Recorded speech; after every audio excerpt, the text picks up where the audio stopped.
आज के इस कार्यक्रम में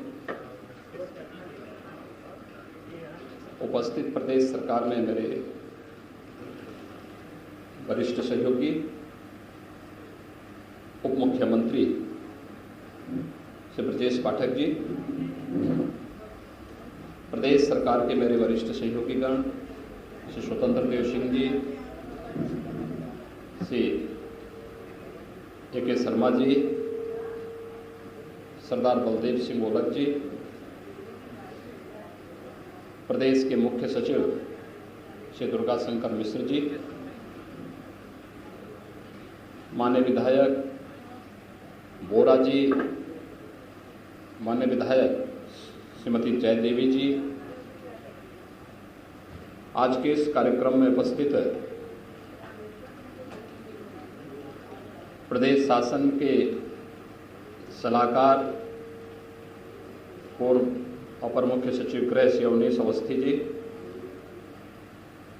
अपर मुख्य कार्यपालक अधिकारी और अपर मुख्य सचिव उत्तर प्रदेश शासन से अमित मोहन प्रसाद जी, गांधी आश्रम लखनऊ के सचिव श्री रामेश्वर नाथ मिश्र जी, राम नरेश सिंह जी, अरविंद श्रीवास्तव जी और उपस्थित भाइयों बहनों, आज देश की आज़ादी के महानायक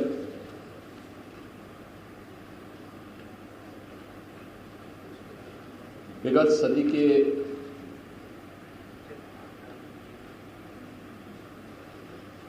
एक महानायक के रूप में जिन्हें पूरी दुनिया बड़ी श्रद्धा और सम्मान के साथ स्मरण करती है,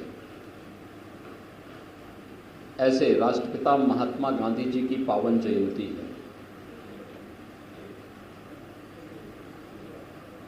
पूरी दुनिया में मानवता के कल्याण के लिए जहां भी आम जन के मन में कोई भाव है, आज राष्ट्रपिता महात्मा गांधी का स्मरण करते हुए उनकी सेवाओं के लिए, उनके प्रेरणा के लिए पूरा देश उनका स्मरण कर रहा है, उनका कोटि कोटि नमन कर रहा है। मैं इस अवसर पर बापू के श्री चरणों में नमन करते हुए प्रदेशवासियों की ओर से बापू को विनम्र श्रद्धांजलि भी अर्पित करता हूं। मित्रों, हम सब जानते हैं कि सैकड़ों वर्षों की गुलामी से भारत को मुक्त करने के लिए अपनी वकालत की प्रैक्टिस छोड़ करके बापू दक्षिण अफ्रीका से भारत आए और उस समय भारत की परिस्थिति से वह चित्र वाकिफ भी थे, लेकिन जब उन्होंने इसको देखा तो उन्होंने कुछ मंत्र हमें दिए थे। स्वदेशी है, स्वच्छता है, ग्राम स्वराज है, यही स्वावलंबन भारत का आधार बना। और आपने देखा होगा कि भारत की आजादी के साथ स्वदेशी आजादी की लड़ाई को एक नई गति दे गया। पूरे देश के अंदर उत्तर से दक्षिण, पूरब से पश्चिम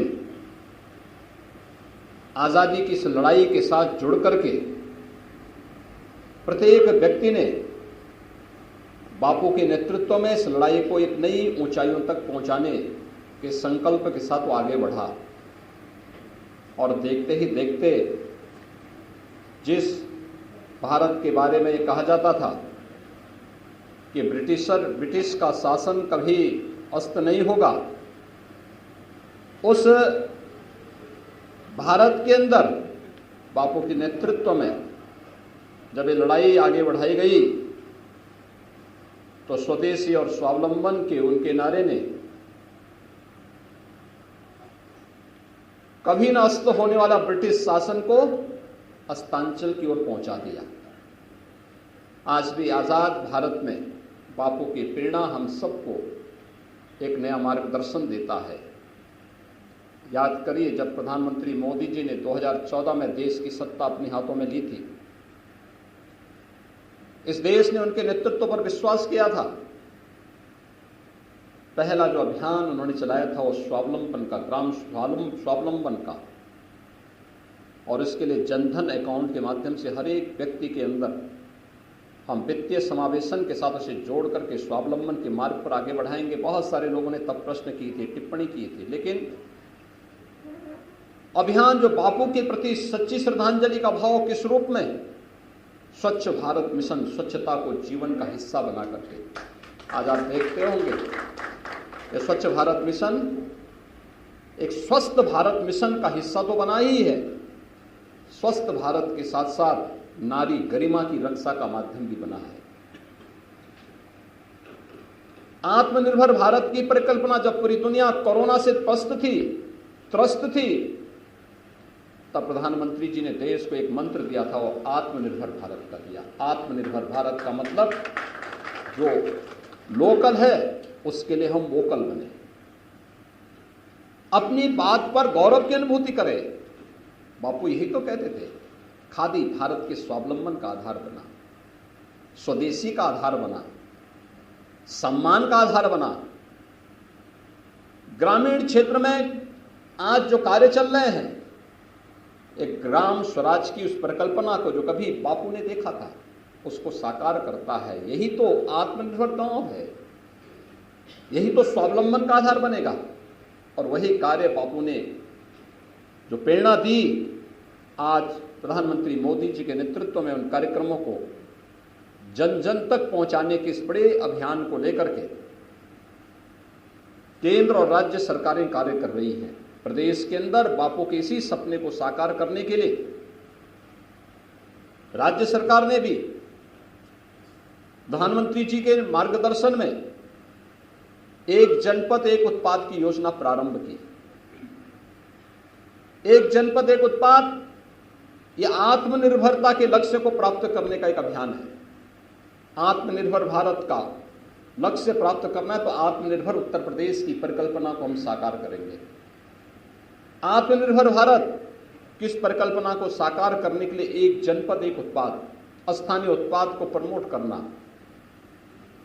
हम स्वदेशी नहीं छोड़ेंगे, लेकिन तकनीक उसकी आत्मा वही रहेगी, लेकिन आवश्यकता पड़ेगी तो प्रतिस्पर्धा के लिए उसकी कलेवर को बदल करके वैश्विक प्रतिस्पर्धा में अपने उत्पाद को खड़ा करेंगे। और वह आज आत्मनिर्भर भारत का आधार बन रहा है। आपने देखा होगा विगत 5 वर्ष के अंदर उत्तर प्रदेश ने अपने इन्हीं उत्पाद को प्रोत्साहित किया तो हमारा एक्सपोर्ट दुगना हो गया। जो पहले केवल 86 से 88 हजार करोड़ रुपए का था, आज वह 1,56,000 करोड़ रुपए से अधिक का एक्सपोर्ट करके लाखों लोगों को आत्मनिर्भरता और स्वावलंबन की ओर अग्रसर कर रहा है। विश्वकर्मा श्रम सम्मान के माध्यम से गांव की हस्तशिल्पी कारीगरों को सम्मान देकर के, टूल किट उपलब्ध करा करके उन्हें प्रोत्साहित करने का कार्यक्रम, ये सभी उसी के हिस्से हैं। और आज इसीलिए आज से अगले 3 माह के लिए प्रदेश शासन ने और केंद्र के शासन ने भी खादी पर विशेष छूट देने की घोषणा भी की है। तो विशेष छूट, उस पर शासन इसमें सहयोग करेगा, लेकिन ये भारत के स्वावलंबन का आधार बने। अभी मैं देख रहा था चरखा कातते समय कैसा, यानी एक आत्म गौरव की अनुभूति हो रही थी। कितनी दूरदर्शिता थी बापू के मन में देश के प्रति, समाज के लिए, और वह आत्म गौरव की अनुभूति। हम अपना कार्य कर रहे हैं। हम लोगों ने जब इसको देखा, सोलर चरखे और इलेक्ट्रिक चरखे जब हम लोगों ने गाँव में बांटे, तो मैंने उन गाँव में लोगों से पूछा कि आखिर आप कितनी कमाई कर पा रहे हैं। मैं ये मानता था कि हो सकता है 30-40 कमाते हो, लेकिन मैं देखते ताज्जुब किया कि जब उन्होंने मुझे बताया कि साहब हम इसमें 800 से लेकर के 1200-1500 रुपया प्रतिदिन इस चरखे से कमा सकते हैं। और मार्केट है, अगर घर घर में ये खुल जाए तो हर माता बहन को घर में अपने घर गृहस्थी के कार्य के साथ साथ इस कार्य को आगे बढ़ाने के लिए भी प्रोत्साहन मिलेगा। पशुपालकों को आगे बढ़ने के लिए, किसानों को आगे बढ़ने के लिए एक नया प्रोत्साहन प्राप्त होगा और इसी के लिए सरकार ने छूट अगले 3 माह के लिए पहले प्रारंभिक चरण में की है और इसको बाद में फिर हम लोग आवश्यकता पड़ने पर इसको बढ़ाने का कार्य भी करेंगे। और मैं आग्रह करूंगा अपने सभी जनप्रतिनिधियों से, यहाँ पे हमारे 3 विधायक आए हैं, हमारे अभी माननीय मंत्री श्री संजय निषाद जी भी यहाँ पर आए हैं, अमरीश कुमार जी भी हमारे बने विधायक और अन्य मान्य जनप्रतिनिधिगण भी यहाँ पर हैं। सभी से मैं कहूँगा आज के दिन पर हर व्यक्ति कुछ न कुछ खादी का जरूर खरीदे और खादी के माध्यम से हम बापू के अपनी श्रद्धांजलि करें। स्वच्छ भारत मिशन के अंतर्गत आपने देखा कितना बड़ा लक्ष्य प्राप्त कर दिया गया। आज स्वच्छ भारत मिशन का ही परिणाम है। इस सीजन में आप देखते रहे होंगे, पहले कहीं इंसेफ्लाइटिस, कहीं डेंगू, कहीं मलेरिया, कहीं कालाजार, कहीं चिकनगुनिया जैसी बीमारियां भयंकर रूप से हजारों लोगों को निगल लेता था। लेकिन इस समय आप देख रहे होंगे स्वच्छ भारत मिशन का परिणाम क्या है। बीमारी कहीं पता नहीं, ठीक है, कहीं आ रहा है, उपचार होकर के ठीक होकर चला जा रहा है। ये चीजें दिखती हैं कि परिणाम कहां आ रहा है। ये तो नेशनल लॉस को बचाने का यही एक माध्यम है और उसी कार्यक्रम को प्रधानमंत्री मोदी जी के नेतृत्व में आज पूरा देश आगे बढ़ा रहा है।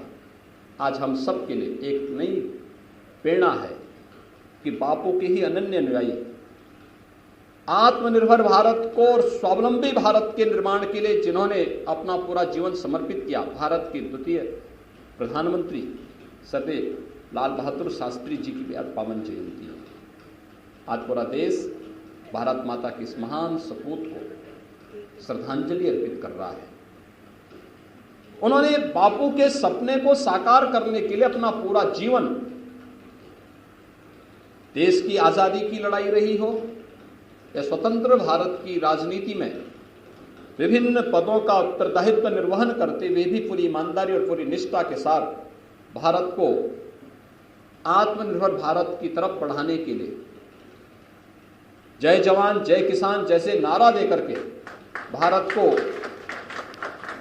दुनिया की एक ताकत के रूप में स्थापित करने के लिए जितनी सादगी, जितनी सच्चाई थी, बापू के सभी उपदेशों को अंगीकार करने के साथ जब शास्त्री जी के सामने लोग ये मानते थे कि व्यक्ति क्या लड़ पाएगा, लेकिन जब युद्ध थोपा गया 1965 का, तो शत्रु के छक्के कैसे उन्होंने छुड़ाए कि आज भी आजाद भारत की इतिहास में 1965 का युद्ध विजेता के रूप में सरदेव लाल बहादुर शास्त्री जी का स्मरण पूरा भारतवासी करता है।